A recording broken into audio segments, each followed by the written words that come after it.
ಅನಾದಿ ಕಾಲದಿಂದಲೂ ನಮ್ಮ ಹಿರಿಯರು ಬ್ರಾಹ್ಮಿ ಪುಡಿ ಅಥವಾ ಸರಸ್ವತಿ ಪುಡಿಯನ್ನು ಹಾಗೂ ಇನ್ನು ಕೆಲವು ಗಿಡಮೂಲಿಕೆಗಳಿಂದ ತಯಾರಿಸಿದ ಪುಡಿಯನ್ನು ಜೇನುತುಪ್ಪದಲ್ಲಿ ಬೆರೆಸಿ ಮಕ್ಕಳಿಗೆ ನೀಡುತ್ತಿದ್ದರು.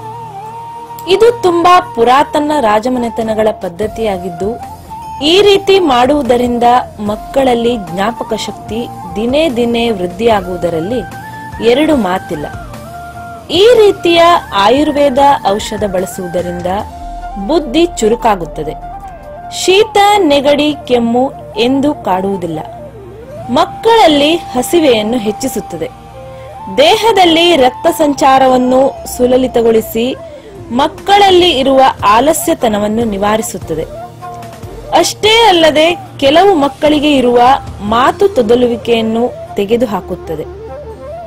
ಜೇನುತುಪ್ಪದಲ್ಲಿ ಬೆರೆಸಿದ ಬ್ರಾಹ್ಮಿ ಪೌಡರ್ ಹಾಗೂ ಇನ್ನೂ ಇತರ ಗಿಡಮೂಲಿಕೆಗಳನ್ನು ಬೆರೆಸಿ ತಯಾರಿಸಿದ ಜೇನುತುಪ್ಪ ಬೇಕಾದಲ್ಲಿ ಈ ಕೆಳಗಿನ ನಂಬರ್ ಅನ್ನು ಸಂಪರ್ಕಿಸಿ.